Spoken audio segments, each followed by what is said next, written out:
Y'all be talking crazy out of them IG pictures. So when you get the hell, you tell them Blanco sent you. I can't take no threats. I got a set of twins. Those are just some words you never hear again.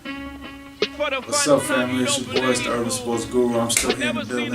Happy Easter, Easter weekend to all everyone out there. It's Easter weekend. Enjoy your Easter Sunday tomorrow. But before we go any further, you know what I'm saying, still NFL free agency time. The draft is coming up, and free agency is getting crazy and crazy every fucking week. You know, there's a whole lot of shit going down. And I try my best to cover as much of it as I possibly can for y'all. We do this every week, and we're gonna get to it right now. NFL free agency this week. Big name got signed. Ndamukong Suh, formerly of the Miami Dolphins and Detroit Lions, just got signed by the LA Rams. Jesus fucking Christ. Now, we've been talking about this last few weeks, and I've been explaining to y'all how when you have a great position, preferably a quarterback, and he's on his rookie deal, this seems to be the new model that teams are going through, because before they had that collective bargaining where they put a cap on rookie deals, they had to pay quarterbacks coming out of college, Sam Bradford, Jamarcus Russell, in Detroit, Matt Stafford. They had to pay these kids coming out of college stupid amounts of money. It was like, damn, how the fuck are we paying these kids? They haven't even done anything yet. And Sam Bradford has some success as a rookie. So it was like, damn, this kid's going to be a problem. Da-da-da. But it was like, yo, these kids haven't done anything yet. So they put a rookie salary cap. The rookie salary cap. So you're able to basically, from a labor standpoint, able to get cheap labor out of rookies. And if you draft a quarterback that's able to be productive early, that's able to beat a beast early, a prime position, the most expensive position on your football team, you're getting cheap labor out of that. Like I said a few years ago, Seattle Seahawks, San Francisco 49ers, they had that with Russell Wilson and Colin Kaepernick. The second they paid both of them, the talent on the team went down. Because when you paid a quarterback $100 million, now there's all these other veterans you can't keep. You can't afford to pay them. It's a hard cap league. So when you're paying this guy 100 plus, that's 3 to 4 other positions that are not getting paid. See, with Philly, our world champions, and now also the LA Rams with Jared Goff, with Carson Wentz and Jared Goff respectively, you have 2 potential top-tier quarterbacks who aren't getting paid. So what you're seeing with these teams, they're stacking the fuck up. LA Rams already had a great defensive line. They already had the defensive player of the year, Aaron Donald, the best defensive tackle in the league. Now you're adding a counterpart to him named Ndamukong Suh.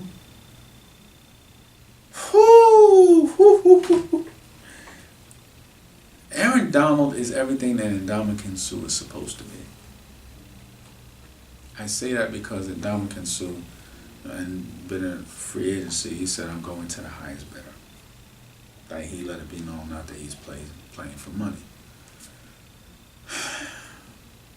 And this is why I think he's only getting a 1-year deal. Ndamukong Suh is a great football player, and I think he's going to play that 3 and 5 technique exceptionally well, playing under a great defensive coach in Wade Phillips. Great defensive coach, and they just have stuff. The only concern that I have with the LA Rams, when I look at the pieces they've added this year, you're going to have a locker room that has, personality-wise, Marcus Peters, Akil Talib, and Ndamukong Suh in the same locker room. With a head coach with only 1 year of head coaching experience. That is my only concern. Because this is a team that has everything it takes to go to the Super Bowl. Everything. They have everything it takes to go to the Super Bowl. Ndamukong Suh and Aaron Donald, and you still have Todd Gurley who's not getting paid. They have everything it takes to go to the Super Bowl. They missed out on Sammy Watkins and keeping him. They missed out on that, but LA Rams are stacked. They're stacked. They're stacked on top of stacked. They're a stacked football team. They really are. I really like what they're doing. The NFC, of course, is going to be so much more difficult to make it out of the NFC than it is the AFC. But the AFC only got one team to worry about, really. Okay. Reports coming out of the Cleveland Browns that they are stuck on Aaron Donald. Not Aaron Donald, I'm sorry. Sam Donald. They're stuck on Sam Donald, and they're gonna have to really be wild if somebody wants to come and trade for that #1 pick. Okay. When I heard this, I was happy as hell, and I'm gonna tell you why. I've been saying it religiously, week after week after week. Cleveland Browns, stay the fuck away from Saquon Barkley. Stay the fuck away from him. Don't even mention his name. Don't look at him. Stay the fuck away from Saquon Barkley. Don't you fuck that boy's life up. Don't do it. Don't you fuck that boy's life up. Take Sam Darnold. Go on ahead. Go on ahead. Take him. I like Josh Rosen better than him anyway. Go ahead. Take him. Take your Sam Darnold. Leave Saquon Barkley alone. He does not deserve the bullshit that you're going to put him through. Even though I love Stu Jackson. I do. I love Stu Jackson. Let me make that clear. But the problem is,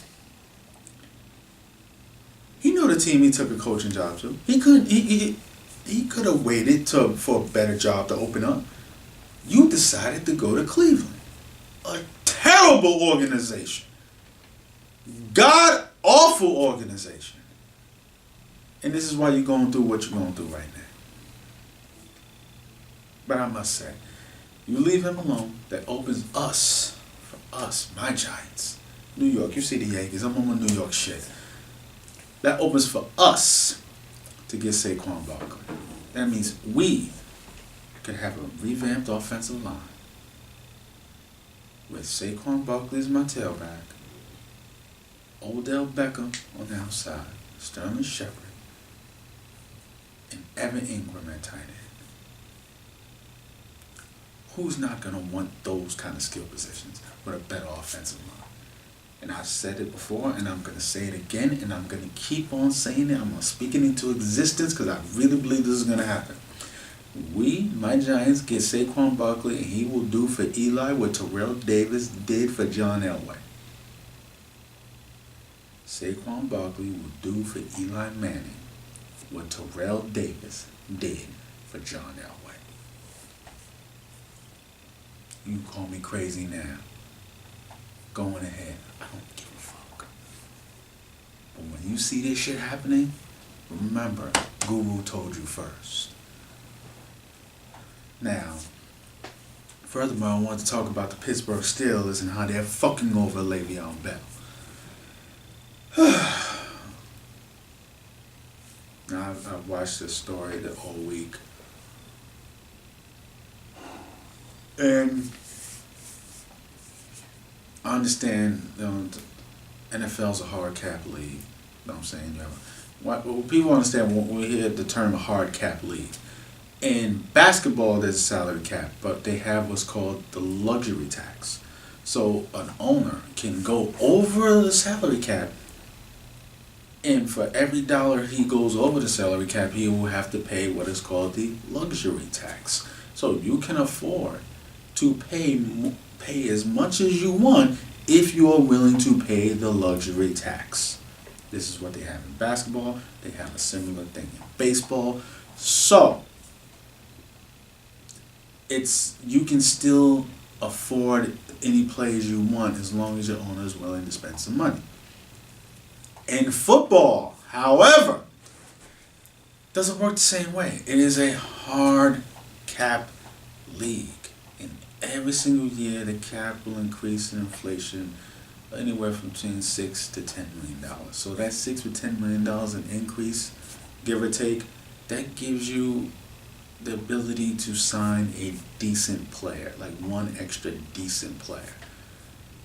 It does not take away from when you have to pay your best player. And make no mistake, Le'Veon Bell is the best player on the Pittsburgh Steelers. Because when they need a win, he touches the ball 30 plus times. Not Ben. As great as Antonio is, not Antonio.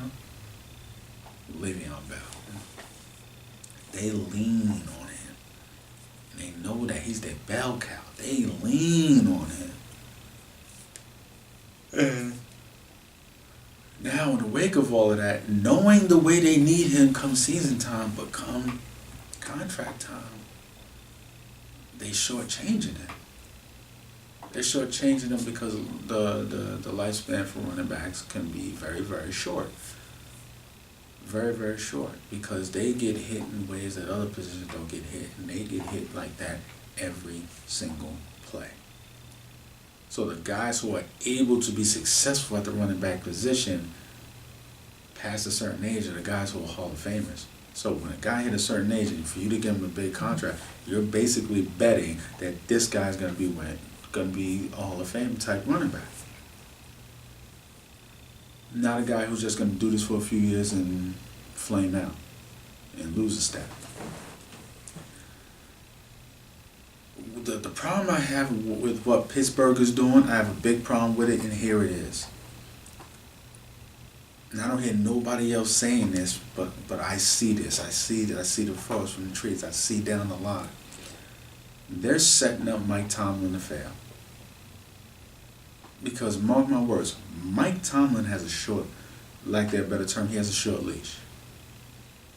If the Pittsburgh Steelers do not at least make the Super Bowl, not win, but at least make the Super Bowl this year, with the talent that they have, disgruntled or not, Mike Tomlin's going to pay with his job. When I look at how every single year you're seeing Ben Roethlisberger these last couple of years waffling as to if he even wants to play football. You paid Antonio Brown out of necessity. But now you're waffling on paying Le'Veon Bell. Seems like they're setting up Mike Tomlin to fail. Seems like they want to, if this year doesn't work out, thinking, okay, Ben might be gone. We don't want to be locked into a contract with Le'Veon Bell too. This is what I'm seeing. If I'm wrong, you know what? Comments, send me emails, correct me. But this is what I'm seeing. I'm not saying Mike Tomlin deserves to be fired. I don't believe he deserves to be fired. I think he's a great coach. But that's what I'm seeing. Le'Veon Bell deserves to be paid. I don't give a fuck how many years, but he deserves to be paid. At least give the brother a 3-year deal. Something. Especially the fact comes in time in the season, the way you guys lean on him. It's not even, y'all not even bashful about it. But come now, now you want to be stingy in how you pay him? That man deserves his money. He deserves his fucking money. Pay that man. Last situation. We have Odell.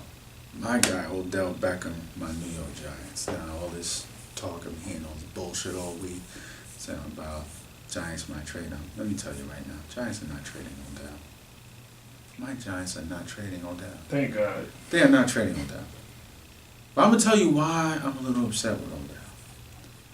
Because before, in my opinion, I felt he was being nitpicked. He was being nitpicked. Because, okay, little antics on the sidelines, and people automatically linked him in with Terrell Owens. Odell Beckham is not Terrell Owens. Terrell Owens, Hall of Fame player, and I'm glad he finally made the Hall of Fame. Should have went on his first try. But you can't deny the fact that this brother destroyed football teams. This is a fact. He destroyed football teams because every time a situation, you had half the team with him and half the team against him. Guess what? That's not Odell. The reason why I don't give a fuck about those antics on the sidelines is because the entire team is still riding with him. You don't hear nobody coming out talking shit about him. You don't hear nobody like dropping anonymous quotes saying, nah, fuck that nigga. No. The entire team rides out with him. So I felt he was being nitpicked. The only thing you could really say about him is the Josh Norman situation, and he wasn't alone. He had a co-defendant. He wasn't alone on that. So you can't put all the blame on him. But with this situation with the video, looked like he was smoking an L. Chick was chopping up. Looks like cocaine. He gave them, let's just say everything was on the up and up. He gave them real ammunition now to go after him, to nitpick him. That's where Odell has pissed me off. As a Giant fan who wants to see him get paid. Now, it is my opinion, and I've said this from Jump Street for weeks. One of the first things Gettleman needs to do is lock up Odell. So this way, money is something he doesn't have to worry about, and he can focus everything on football, which is when he's on the field, this is what he does. And make no mistake, Odell Beckham is a superstar. On my way home yesterday, I seen a little kid with the little fro hawk. Kid had to be like 8 years old, if that, and his hair was dyed blonde. Where else do you think little kids in New York get the idea to do this with their hair? Odell Beckham is a superstar in New York. You don't get rid of that. This is why you hear, was it Gettleman? You don't quit on talent. So all you people talking all these different trade scenarios about Odell, and look, it ain't gonna happen. It's not gonna happen. Odell's going nowhere. He's gonna keep his ass right here in New York. Gettleman, Mara, you've made your point. You've made your point to him. Now it's time to pay him. He has to get paid. Make this brother a Giant for life. He has to get paid. Give him his 20 and let the chips fall with him. He deserves his 20. Give him his 20. Moving forward. As we move forward to this edition of Shit Can't Happen. Yeah. Shit can't happen. Shit can't happen. Shit can't happen. Shit can't happen. Now this ain't funny, so don't you dare laugh. Shit can't happen to him and your ass. You can't be touched, don't think you can't. Cause niggas ain't fucking around no more, man. This ain't funny, so don't you dare laugh. Shit can't happen to him and your ass. You can't be touched, don't think you can't. Cause niggas ain't fucking around no more, man. Now, in this edition of Shit Can't Happen, we got this fucking lady again, Miss Laura Ingraham. As you can see, she's been running her mouth again. You know what I'm saying? Laura Ingraham, for those who don't remember, this is aka Mrs. Shut Up and Dribble. You know what I'm saying? I need to develop another AKA for her, because right now she just needs to shut the fuck up. She needs to shut the fuck up. This week, it's one thing for you to go after LeBron James. LeBron James has been a celebrity. LeBron James, he's the king, whether you like him or not. LeBron James is a grown-ass man with a family and on his way to being a billionaire. If you want to go at him, okay, it's fair game. Even though that was real ignorant what she said. But now you going after kids. You going after kids now? You sorry bitch. You going after kids.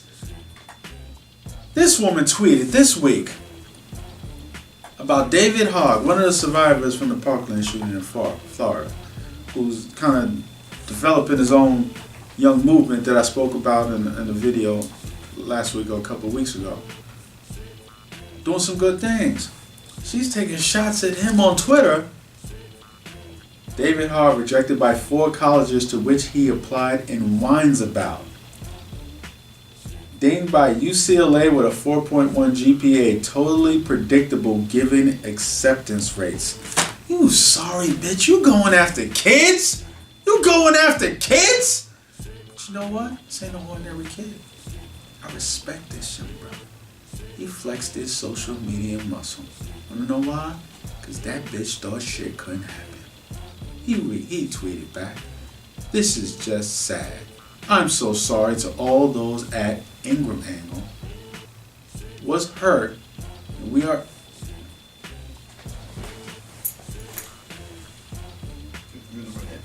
who was hurt. We're here for you. Hashtag boycott Ingram adverts." Now because of that, Laura Ingram has lost, at the count right now, the current tally, 11 advertisers from her show have pulled their ads from her show. I guess she thought she could just continue to being ignorant and shit couldn't happen. She thought wrong. Fuck you too, Miss Laura Ingram. As we conclude, all y'all sitting here watching the show with me, I appreciate it from the bottom of my heart. Why? Because you could have been anywhere in the world, but you're here with me, the Urban Sports Guru. I appreciate that. Peace and love, my man. God bless.